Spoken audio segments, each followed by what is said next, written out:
Өнөөдрийн бичлэг дээр гүн үйл номын гол санааг товчлон ярих болно. За тэгэхээр гүн үйл гэж тэгвэл яг юу хэлээд байгаа юм бэ гэхээр гүн үйл гэдэг нь аливаа ажил мэргэжлийг ямар нэгэн өөр зүйлд сатааралгүйгээр гүн төвлөрч оюун ухаан танин мэдхүйн чадвараа шавхан хийх үйл явц юм аа.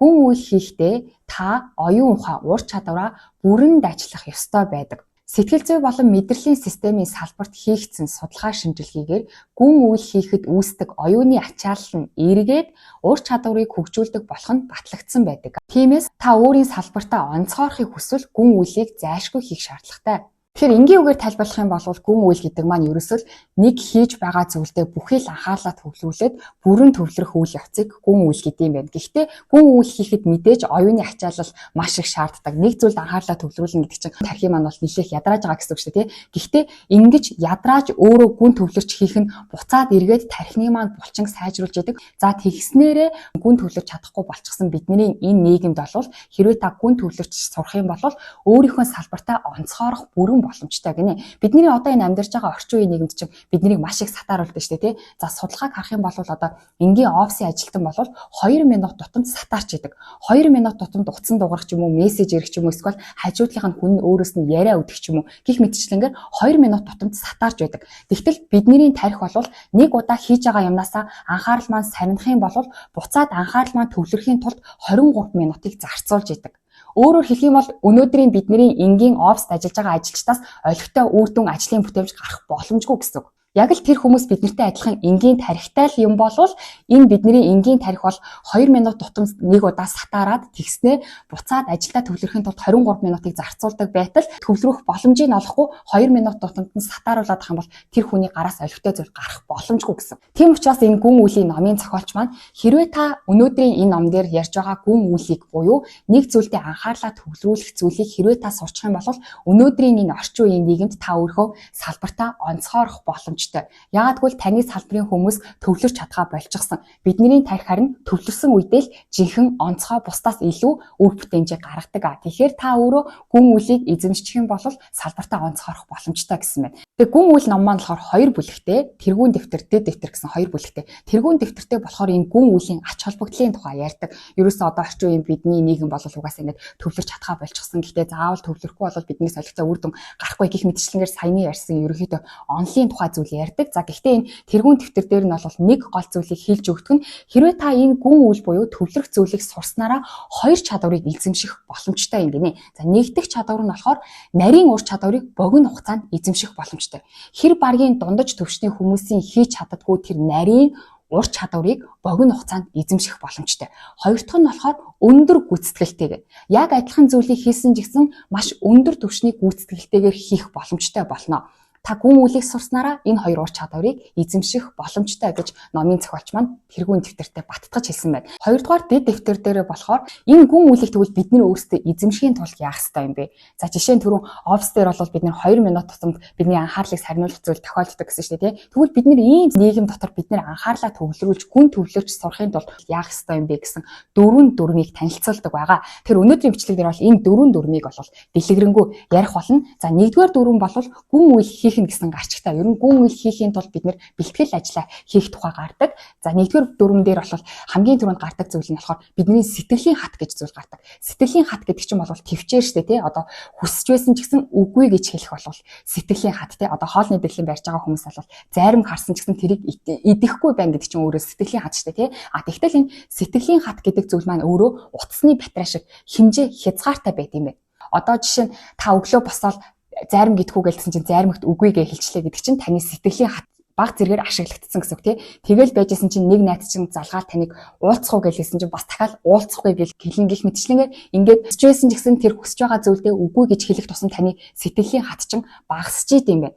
Тэгтэл бид нэр яг чухал одоо жишээ нь миний хувьд бол ном унших нь бол миний гүн үйл буюу надад хэрэгтэй миний гол ажил шүү дээ тий. Тэгтэл би яг ингээд өглөөнөөс ахуулаад найзтайгаа уулзахгүй гэж хэлээл дуртай заримаа идэхгүй гэл ингээд сэтгэлийн хатаа багасгачих юм бол тэрнийхэн дараа ном унших гэх юм бол анхаарал маа төвлөрч өгөхгүй.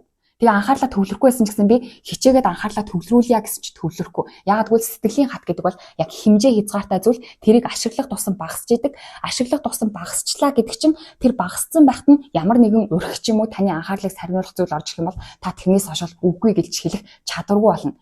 Энгийн жишээгээр ярих юм бол саяны заримгаараа жишээ авах тий. Та өглөө босоод таныг зарим гэдгүү гэхэд үгүй гэж хэлэх амархан байна. Яг л сэтгэлийн хат чинь дүүрэн байгаа учраас. Тэгтэл цаг явахын хэрээр үдээс хойш зарим гэдгүү гэж хэлэхэд үгүй гэж хэлэх хэцүү байна. Яг л сэтгэлийн хат чинь багассан байгаа учраас.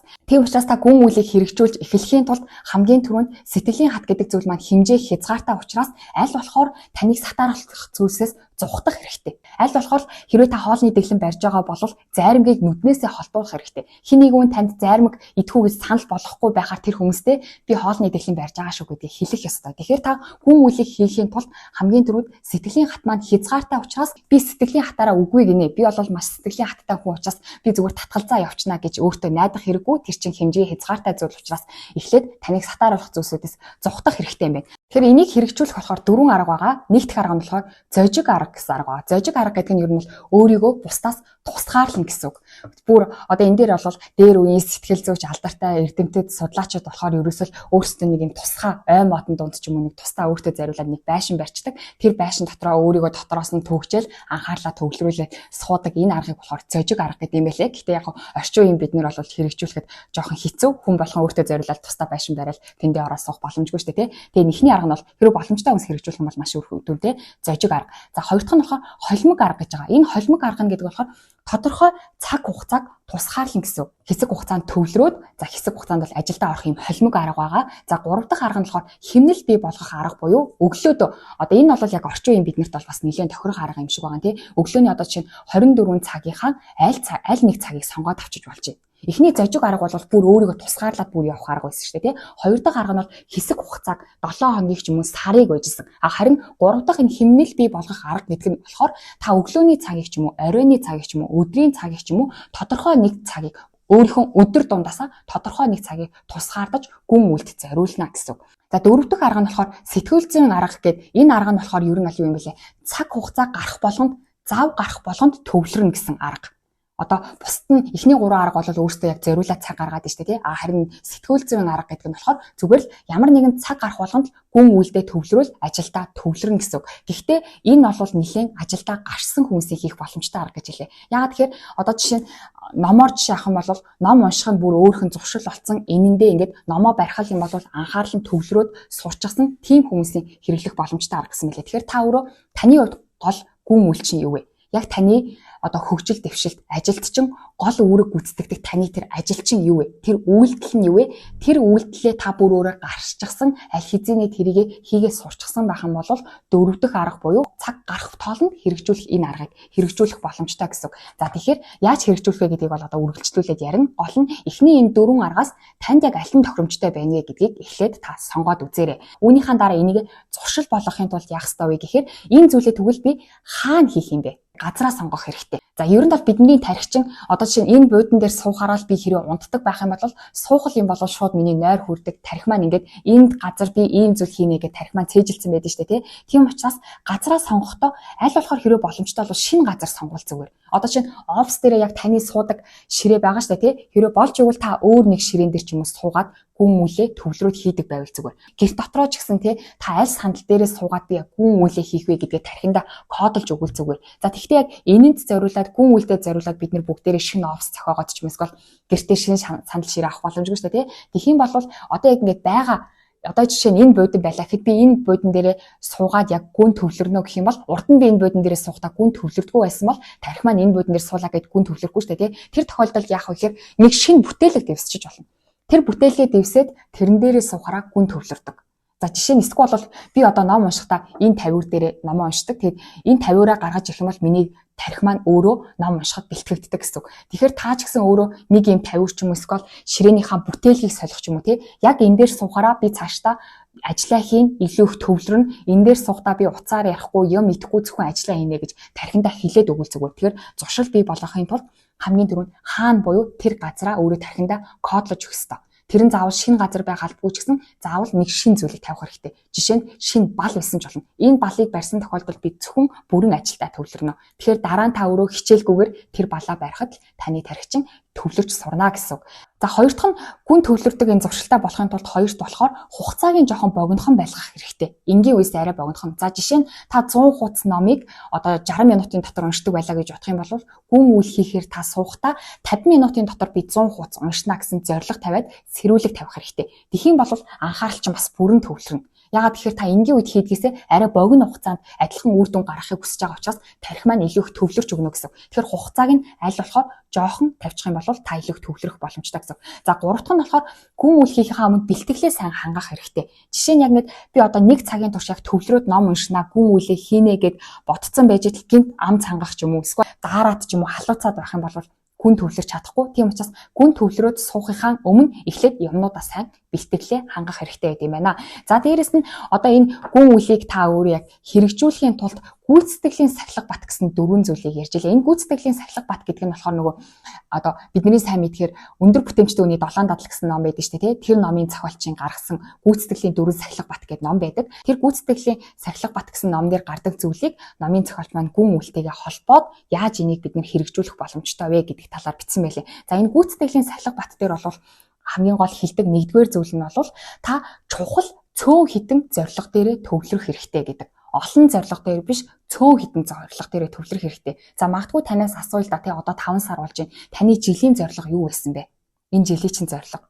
Хэрвээ таны санаанд чин жилийн зорилго, миний жилийн ихэнд гаргасан жилийн зорилго юу илээ гэж таны хэрвээ санаанд шууд орж ирэхгүй байгаа бол та маш их зорилго гаргасан байх магадлал өндөр гэсэн. Гарын 5 хуруунд багтахаар цөөхөн гол зорилгоудаа хэрвээ та гаргасан бол одоо таны толгойн шууд орж ирэх ёстой. Шууд орж ирэхгүй байна гэдэг чинь та маш олон зорилго тавьсан байна гэсэн. Тийм учраас олон зорилго тавилаа гэд тэрийгэ бид нэр биелүүлэх боломжгүй. Яагаад гэвэл бичлэгийн ихэнд хэлсэнчлэн сэтгэлийн хат гэдэг зүйл маань хэмжээ хязгаартай байдаг. Сэтгэлийн хат гэдэг зүйлийг хэрвээ 100%, 10% гэж үзэх юм бол та 10 зорилго тавьчих юм бол жилийн төгсгөлд та тэр 10 зорилгоо бүгдийг нь 10% тал гүйцэтгэх боломжтой гэсэн.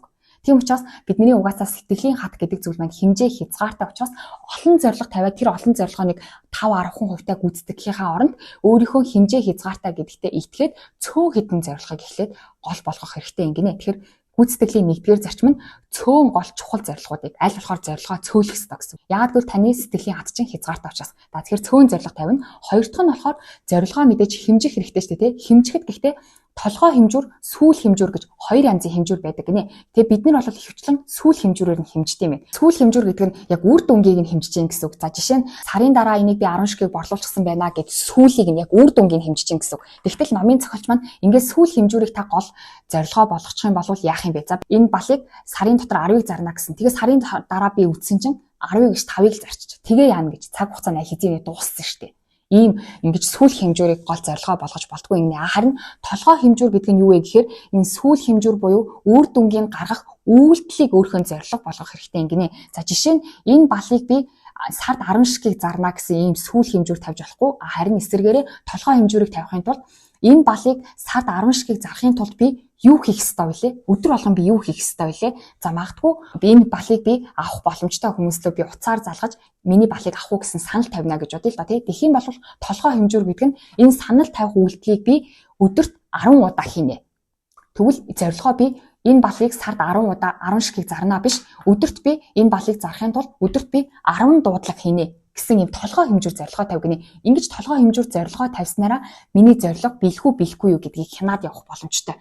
Голтон солих боломжтой шүү дээ тий. Би магадгүй одоо би өдөрт 10 дуудлага хийнэ гэсэн чинь 10 дуудлага хийгээд хэрвээ би зарч чадаагүй маргааш нь 15 дуудлага. Эсвэл дуудлага хийхдээ өөр зүйл хийчих болно шүү дээ тий. Тийм учраас сүүл хэмжүүрийг тавих нь бол айгүй эрсдэлтэй байдаг. Дараа нь засах боломжгүй учраас та толгой хэмжүүрийг тавиараа. Толгой хэмжүүр гэдэг нь таны хүсэж байгаа үр дүнгийг ямар үйлдэл гаргах вэ? Тэр үйлдэлийг хэр хугацаанд хэр олон удаагийн давтамжтайгаар хийх вэ гэж тэр үйлдэлээ зорилго болгож тавих нь толгой хэмжүүр гэсэн байна. Гурав дахь нь болохоор онц сонирхолтой онооны самбар хөтлөх. Оноо тооцож эхлэх үед хүмүүс өөрөөр тоглодог гинэ. Яагаад тэгэхээр одоо жишээ нь тоглоом тоглож байхад хүмүүс ингээд донтоод идэв штэ янз бүрийн тоглоомд хүмүүс донтсон байдаг. Тэр нь донтсон байдаг шалтгаан нь тоглоом тоглож байхад бидний левел ахиж байгаа, шат ахиж байгааг харуулж идэг. Тэрийг харуулж байгаа учраас хүмүүс бүр тэрэндээ донтоод улаараад тэрнээсээ кайф мэдрээд тоглоод идэм юм л да. Тийм учраас та өөрийнхөө хийж байгаа зүйлдээ онооны самбарыг хэрэг төвшин агч үнэ гэдгээ харуулах хэрэгтэй юм байна. За ингэж үтсэн байна. Онц чухал зорилгынхаа төлөө сэтэлжүүлэхийн тулд толгой хэмжүүрийг багтаасан онооны самбарыг бүгдэд харагдах үз газар байрлуулахыг зөвлөж байна. Онооны самбар нь хүмүүсийн өрсөлдөх сэдлийг төрүүлж, улмаар тэд хэмжүүрийг хөдлөхөд анхаарч эхлэх ажээ. Ингээд үр дүн гаргаж байгаагаа мэдснээр гүйцэтгэл тогтворчдог байна. Тэгэхээр та одоо энэ төвшөнд байлаа гэж бодоход таны төвшин чинь ахиж байгааг та өөрөө харах юм бол бүр их тэнцэнээсээ сэтэлжээд урамшаад тэр зүйлээ бүр зуршил болгоод таны ахиц гэдэг зүйл чинь бүр тогтворчих юм байна. Одоо дасгал хийхэд ч гэсэн хүмүүс дасгал хийж байгаад айгүй их шантардаг юм байна л да. Яг тэгвэл дасгал хийхэд тодорхой хугацаанд бол үр дүн бидний нүдэнд харагддаггүй.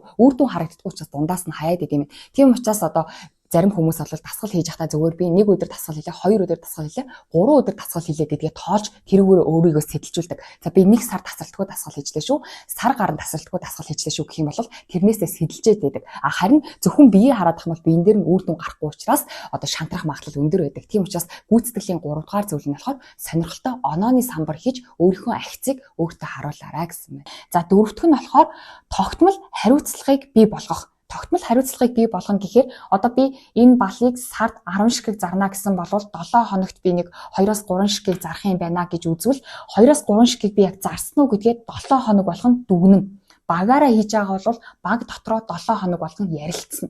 За заавал 7 хоног байх албагүй 3 хоног ч гэж болно те. Ямар ч тач зорилгодоо хүрэхийн тулд тогтмол өөрийнхөө дүгнэлтийг хийн. Энэ нь гүйцэтгэлийн дөрвөн сахилга бат юм байлээ. Тэгэхээр гүн үйлийг хийхдээ ч гэсэн та энэ дөрвөн зарчмыг баримталчиж гүн үйлийг хийх боломжтой юм гинэ.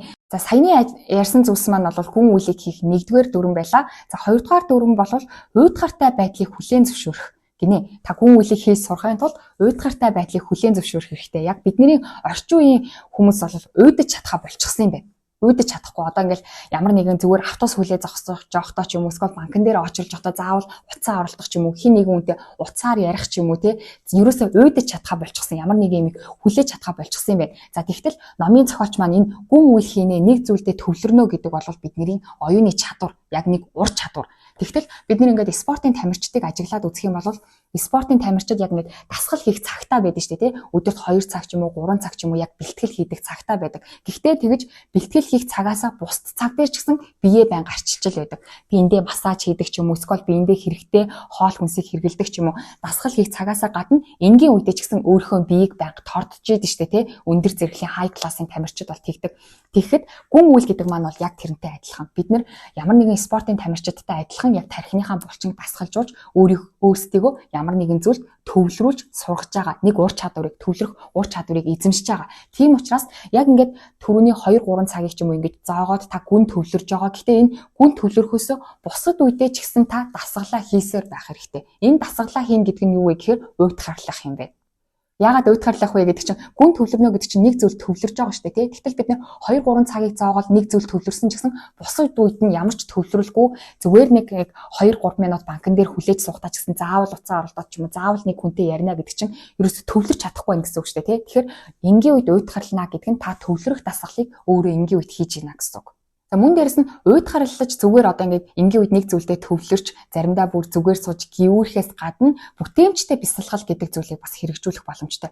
Бүтээмжтэй бясалгал гэхээр бясалгал гэх юм бол ер нь одоо Европ ч юм уу барууны орнууд бол бясалгал гэдгийг бол нэг зүйл дээрээ төвлөрч бясалгал хийх юм лээ. Харин зарай дорны хүмүүс болохоор тархиа хоосолдог. Юу ч бодохгүй байх нь бясалгал байдаг. Тэгэхээр таны хувьд бол нэг зүйл дээрээ төвлөрч болно эсвэл тархиа хоослож болно. Энэ хоёр аль аль нь бясалгал гэсэн үг тий. Аль нэгийг ч хэрэгжүүлж болно. Энэ ном бол арай тэр одоо өрний хүмүүс, дорны хүн биш, өрний хүн бичсэн учраас бүтээмжтэй бясалгал гэдэг зүйлийг санал болгочихлоо. Бүтээмжтэй бясалгал гэхээр нөгөө нэг зүйлд төвлөрнө шүү дээ тий. Нэг зүйл төвлөрөхдөө намын зохиолч маань болохоор ажил амьдралтайгаа холбоотой яг нэг асуудалд төвлөрөөрөө. Гэхдээ төвлөрөхдөө заавал бясалгал хийж гинэ гэж заавал ингээд суугаад ах шаардлагагүй хөдлөх хэрэгтэй. Бидний тарих угаасаа хөдөлж явахдаа илүү сайн ажилдаг учраас та нэг тийшээ алхахтаа ч юм уу ямар нэгэн дасгал хийж явахдаа ажлынхаа талаар. Гэхдээ ажлынхаа талаар бодохдоо яг нэг асуудлын талаар тэр асуудлаа шийдэхийн тулд би яах ёстой вэ гэж нэг зүйл дээрээ төвлөрч бодороо гэсэн мэлээ. За жишээ нь би энэ балыг илүү их би зарахын тулд яах ёстой вэ гэсэн нэг л асуултыг өөртөө тавиал тэрнийхээ талаар бодно гэсэн үг. Яагаад энэ зүйлийг номын зохиолч маань хийгээрэй гэж байна вэ гэхээр нөгөө энгийн үед одоо тамирчид бол үргэлж бие гоё бие илүү хөнгөлж идэг гэсэн шүү дээ. Тэрнтэй агаарна гэсэн үг. Одоо жишээ нь би нэг тишээ одоо сургууль руугаа ч юм уу ажил руугаа ч юм уу алхаж ийлаа гэж бодъё л ба тий. Тэгээ сургууль руугаа алхаж байгаа хоорондоо би ажил руугаа алхаж байхдаа нэг нарны тухай бодоод, нэг сарны тухай бодоод, нэг уулны тухай бодоод, нэг найзынхаа тухай бодоод ч юм уу ингээл оюун ухаан маань хитэн тишээ өсчээд байгаа юм бол хизээж төвлөрч чадахгүй байна. Тийм учраас нэг тишээ явж байхдаа өөрийнхөө тархиндаа даалгаврах юм байна. Одоо би яг төвлөрөөл энэ асуудлыг шийдэх хариултыг олохын тулд энэний тухай бодно гэл нэг л зүйлийг тархиндаа өгчих юм байна. Тэгээд тархиндаа өгөнгүүд тархи маань угаасаа хуучин зуршлынхаа дагуу ийшээ тийшээ өсөж штэ тий. Гэтэ ийшээ тийшээ өсчихээр нь уурлаж стресстэйгүйгээр буцаал анхаарлаа өөрийнхөө нөгөө асуудал дээрээ авчраад нэг зүйл дээрээ төвлөрөөд ах юм байна. Ингээд та энгийн үед ямар юу ч хийхгүйгээр уйтгаарлах юм уу? Аль эсвэл тархиндаа яг нэг даалгавар өгөөд тэр зүйлийнхаа тахав төвлөрөөд бодсноороо одоо яг жинхэнэ төвлөрч сурна гэсэн үг. Тэгэхгүй бол өдрийнхөө 2-3 цаг дээр яг төвлөрсөн ч гэсэн бусад үед нь ийшээ тийшээ юу ч хамаагүй бодоод ах юм бол нөгөө хай классын өндөр түвшний спортын тамирчид 2-3 цаг амар хүчтэй дасгал хийснэ. Дасгалаасаа гарангуудаа янз бүрийн юу ч хамаагүй идээд ах юм бол тэдний хязгаарч өндөр амжилт гаргаж чадахгүй шүү дээ тий. Үүнтэй адилхан та 2-3 цагийг төвлөрсөн ч гэсэн бусад үед нь ч гэсэн уйтгарлах ч юм уу эсвэл нэг зүйл дээр төвлөрч бүтээмжтэй бясалгалыг хийх боломжтой юм байна. За дээрэс нь гүн үйлийг хийх 3 дугаар дүрм нь болохоор нийгмийн сүлжээнээс гарах хэрэгтэй гэсэн байна. За нийгмийн сүлжээ бол яг интернет бидний одоо нөгөө сошиал фейсбુક, инстаграм, ютубыг л хэлж байгаа юм л да тий. Гэхдээ эднэрийн одоо хор уршигын талаар бол зөндөө олон газруудад байнга ярьчихэд учраас энэ бүлгийг бол ингээд орхи ямартаач хэлж байгаа гол санаа бол одоо сошиал интернет бол таны төвлөрөх чадварыг үгүй хийж байна. Тэгээд та ямар нэгэн зүйл төвлөрч чадхаа болж байна гэдэг чинь танаас олигтой үн цэнтэй бүтээмж гарахгүй. Тийм учраас төвлөрч сурахын тулд зориудаар сошиалуудыг жоохон хаадаг байх хэрэгтэй шүү гэж хэлсэн байлээ. За дөрөв дэх дүрм нь болохоор ялахгүй үгүй хийх нь. За ялахгүй үгүй хийх нь гэдэг дээр болохоор бидний нөгөө нэг одоо угаасаа 80-20-ын дүрм гэдэг нь шүү дээ тий. Бидний хийж байгаа ажлын үр дүнгийн 80% одоо 80% бий болгодог зүйлс нь ердөө 20% байдаг. Өөрөөр хэлбэл таны өдөржингөө хийж байгаа ажлыг чинь ердөө 20% л үр дүнгийн чинь 80% бий болгодог. Тийм учраас та бодох хэрэгтэй юм байна. Яг миний ажил юу вэ? Тэр ажлын маань үр дүнг бий болгож байгаа яг тэр 20%-ийн гол ажил юу вэ гэдгийг олж тогтоогоод үлдсэн 80%-ийг аль болохоор багасгах хэрэгтэй. Бүгднийг байхгүй болгох боломжгүй. Гэхдээ аль болохоор чадхаараа багасгах хэрэгтэй. За үүнийг энэ аргыг тэгвэл яг амьдрал дээр яаж хэрэгжүүлэх вэ гэхээр энэ ном дээр бол өнгөц ажил гэж энийг нэрлэлжээ. Яг тодорхой эцсийн гол зорилгод үр нөлөө үзүүлдэггүй. Гэхдээ таны зайлшгүй хийх ёстой тэр өнгөц ажил, тийм ажлуудыг өнгөц ажлууд гэж хэлээ. Тэгээд энэ ингэж үтсэн байна. Өнгөц ажлууд нь эцсийн зорилгод бараг л нөлөөлдөггүй. Гэвч бид нэр хийх л ёстой шүү дээ тий. Тэгэхдээ яаж хийх вэ гэхээр намын зохиолт нь болохоор энэ өнгөц ажилд зориулах төсвөө тогтоогоорой. Төсвөө гаргачлаа. Тэгэхээр та өдөртөө одоо өдрийн 24 цаг байна. Энэ 24 цагаасаа хэдийг нь та өнгөц ажилд зориулах вэ гэдэг төсвөө гаргах юм байна. За магадгүй 1 цагийг ч юм уу тий 2 цагийг ч юм уу. Ингээд төсвөө гаргаад тэгээд энэ төсөв дотор яг тааруулаад ажиллаа хийх хэрэгтэй байна. За би өдрийнхөө 2 цагийг л би энэ одоо өнгөц ажлууд буюу гол үр дүн надад өгдөггүй. Гэхдээ би зайлшгүй хийх ёстой тэр ажлуудаа би 2 цагийг зарцуулъя гэх юм бол тэр үр дүн гаргадаггүй ажлуудаа бүгднийг нийлүүлж байгаа л 2 цагийн дотор бүгднийг хийгээд дуусгах юм байна. Тэгэхээр одоо мэйл бичих ч юм уу те мэйлээ шалгах ч гэдэг юм уу чатанда хариулах ч гэдэг юм уу тиймэрхүү яг гол үр дүн байхгүй. Гэхдээ таны хийх ёстой ажлууд байгаа шүү дээ те. Тэгвэл тийм ажлуудаа 2 цагийг зарцуулах юм бол тэр 2 цаг дотор л тэрийг хийнэ. Өдөр болгон байнга л чатаа шалгаад ахгүй би одоо үдээс хойш 5-6 цагийн хооронд би чатуудаа шалгана гэх юм бол 5-6 цагийн хооронд бөөгнүүлж байгаа л бүгднийг шалгаад хариуг өгнө гэсэн. Тэрнээс өмнө өглөө оройд шалгаад авах шаардлагагүй гэсэн. Энэ мэтчилгээр яг таны ажилтай холбоотой хүн болгоны ажил өөрчлөлт тий. Тэгэхээр таны ажилтай холбоотой та заавал хийх хэрэгтэй. Гэтэ яг тийм чухал биш ажил юу байна? Тэрийг төсвийг гаргаад тий санхүүгээ төлөвлөлт гişгээ төсвийг нь гаргаад яг би 5-6 цагийг л энэ ажилдаа зориулъя гэд төсвөө гаргаад тэр төсөв дотроо багтаагаад хийдэг зуршилтай болоорой гэсэн байна. За мөн дээрэс нь одоо өндөр бүтээмжийн хамгийн том дайсан болвол заа гэж хэлэх байт юм байна. Бид нэр юмд хамаагүй заа гэлждэг. Тэгээд тэр заа гэж хэлснээсээ болоод тэрийг яах вэ гэж толгоон дотор хитрхийх бодоод идэг. Харин эсрэгээрээ та гүн үйлийг хийгээд гоё өндөр чадваруудыг эзэмшээд өөрийнхөө салбартаа онцгойрохыг хүсвэл татгалзаж сурах хэрэгтэй. Үгүй гэж хэлэх сурах хэрэгтэй гэсэн байна. За мөн дээрэс нь холбогдоход хэцүү хүн болоорой гинэ. Холбогдоход хэцүү хүн болоорой гэхээр одоо хүмүүс бол энгийн зүгээр нэг Google-с ч юм уу ChatGPT-гээс ч юм уу асууж болох юмыг танаас асуудаг юм байна л да. Тэгж саад болдог гинэ. Тэгэхээр та бол ингээд танилуу ингээд ирсэн тэр чатууд чинь ерөөсөө ChatGPT-гээс юм уу Google-с асууж болохоор зүйлийг танилаас асууж байгаа учраас тэрэн дээр та нэг сэтгэл хөдлөлөөрөө би хэрэгтэй учраас энэ хүнд миний тусламж хэрэгтэй учраас надлуу бичиж байна гэж тэг сэтгэл хөдлөлөөрөө хандалгүйгээр аль болох зүгээр тэрэнд нь хариулахгүй ч байх бүрэн боломжтой юм гэсэн байна. Номын зохиолч бол өөрөө бараг хариу бичдэггүй, барагч гэж угаасаа хариу бичдэггүй гэсэн байлээ. Тэгэхээр та өндөр бүтээмжтэй болохын тулд олдоход хэцүү хүн буюу аль болохоор үгүй гэж хэлж өөрийнхөө өндөр бүтээмжтэй зориулах хэрэгтэй юм байна. Яагаад гэхээр угаасаа биднэрт байгаа зүйл чинь танд байгаа зүйл бол ерөөсөө энерги болон цаг хугацаа шүү дээ, тий. Тэгээ энерги маань нөгөө нэг сэтгэлийн хат маань утасны батарей шиг хэмжээ хязгаартай гэсэн цаг маань бас хэмжээ хязгаартай. Тэгэхээр та энэ хэмжээ хязгаартай зүйлээ өнгөц зүйлсэд юм уу хэрэггүй юмсад зарцуулаад авах юм бол гол зүйлдээ төвлөрөх боломжгүй болно. Тийм учраас гол зүйлдээ төвлөрөхийн тулд одоо гимшилгүйгээр хүмүүст үгүй гэж татгалзаж хэлж сурах хэрэгтэй гинэ. За энэ ном дээр ярьсан эдгээр зүйлсүүдийг батлах нэг бодит жишээг намын төгсгөлд хэлсэн байлээ. Энэ бол Билл Гейтсийн түүх байгаа. За Билл Гейтс бол бидний бүгднийх нь мэддэг хүн шүү дээ, тий. За Билл Гейтсийн түүхийг ингэж утсан байна. Билл Гейтс бол ингээд анх сэтгүүлийн тэргүүн нүрэн дээр байсан анхны компьютерыг харсан юм байна. За энэ анхны компьютерыг хараад Билл Гейтсд бол төрсэн сэтгэгдэл нь энэ төхөөрөмжөд зориулсан програм хангамжийг би зохион бүтээе гэсэн сэтэл төрөөд тэгээд програм хангамжийг нь зохион бүтээгээд одоо дэлхийн хамгийн баячуудын нэг болсон шүү дээ, тий. Тэгээд Билл Гейтс өөрөө энэ ажлаа амжилттай болгохын тулд Харвард их сургуулийг хүртэл хайсан гэдгээр алдартай шүү дээ, тий. Тэгээд хүмүүс Билл Гейтсийн түүхийг сонсохоор ингэж хэлдэг гинэ. Энэ Билл Гейтсийн холч ухаан хийгээд зоригтой шийдэмгийн зан чанарыг нь бүгдээрээ магтдаг.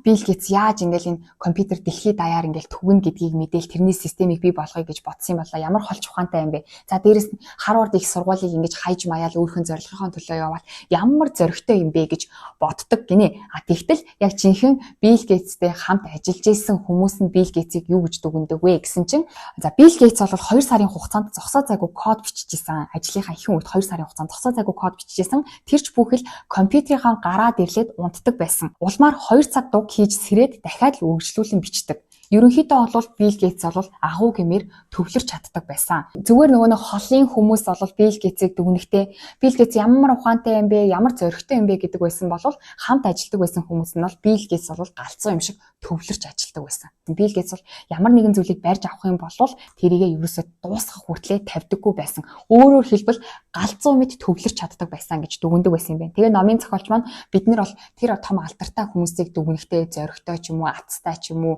тэгж боддог ч гэсэн яг үндсэндээ дотор нь ороод харах юм бол галзуу гэмээр төвлөрч чаддаг хүмүүс л том зүйлсүүдийг үн цэнтэй өндөр бүтээмжтэй зүйлсүүдийг хийсэн байт юм а. Тийм болохоор та тэдний игнэнд хэрвээ орохыг хүсвэл тэднэртэй адилхан төвлөрөхөд суралцах хэрэгтэй. Гэтэ төвлөрнө гэдэг бол чадварын асуудал, дээрэс нь энэ чадвар гэдэг зүйл чинь олон удаагийн давтамжтайгаар хийсний үр дүнд бий болдог зүйл юм шүү.